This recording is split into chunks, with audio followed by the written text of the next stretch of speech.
Hello guys, आज का हमारा टॉपिक होगा सूर्य ग्रहण कि सूर्य ग्रहण के कारण हमारी आंखों को क्या नुकसान पहुंचता है और इससे हम अपनी आंखों को प्रोटेक्ट कैसे करें।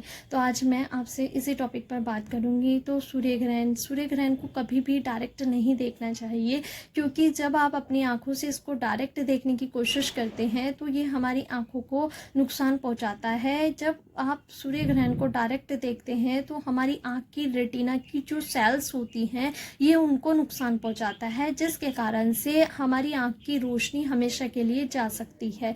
क्योंकि ऐसा तब होता है जब आप सूर्य ग्रहण को काफ़ी समय तक देखने की कोशिश करते हैं लगातार, तो ऐसा तब होता है। ऐसा नहीं है कि आपने सूर्य ग्रहण को अभी तुरंत देखा और तुरंत आंख की रोशनी चली गई, ऐसा बिल्कुल नहीं होता। ऐसा तब होता है जब आप सूर्य ग्रहण को काफ़ी समय तक देखने की कोशिश करते हैं। तो सूर्य ग्रहण को कभी भी डायरेक्ट नहीं देखना चाहिए। सूर्य ग्रहण को हमेशा सोलर ग्लासेस का प्रयोग कर ही देखना चाहिए, क्योंकि जिस समय सूर्य ग्रहण होता है उस समय थोड़ा अंधेरा हो जाता है और अंधेरा होने के कारण से आपकी आँख की जो पुतली का साइज होता है वो बड़ा हो जाता है। जिस समय आप उसको देखने की कोशिश करते हैं तो पुतली का साइज बड़ा होने के कारण सूर्य की किरणें डायरेक्ट आँख के अंदर एंटर कर जाती हैं और सीधा रेटिना तक पहुंच जाती हैं। रेटिना का जो सेंट्रल एरिया होता है उसको मैकुला कहते हैं। मैकुला पर बर्न कर जाती है, जहां से हमें हमारा विजन बनता है, यानी कि जहां से हमें दिखाई देता है वहां पर बर्न कर जाती है।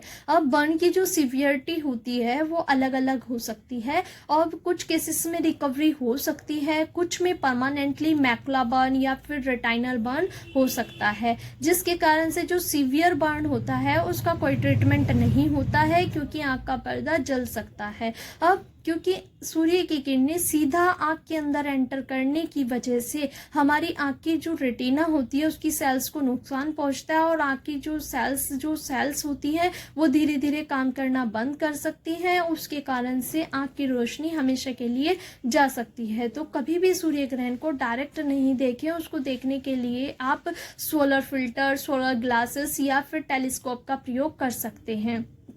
उसको कभी भी डायरेक्ट नहीं देखना चाहिए। इसमें सूर्य ग्रहण के जो प्रभाव होते हैं वो हर व्यक्ति पर अलग अलग देखने को मिलते हैं, जैसे कि कंसंट्रेशन में प्रॉब्लम होना, विजन का कम होना, आंख के अंदर खुजली का होना यानी कि इचिंग का होना, रेडनेस होना और आपका आंख के आगे दाग धब्बे दिखाई देना, इस तरीके की कंडीशन आनी शुरू हो जाती हैं। इसके प्रभाव जो होते हैं तुरंत नजर नहीं आते, 1 से 2 दिन के बाद इसके प्रभाव देखने को हमें मिलते हैं। तो इसलिए कभी भी सूर्य ग्रहण को डायरेक्ट नहीं देखना चाहिए। इसको देखने के लिए आप टेलीस्कोप या फिर सोलर ग्लासेस या फिर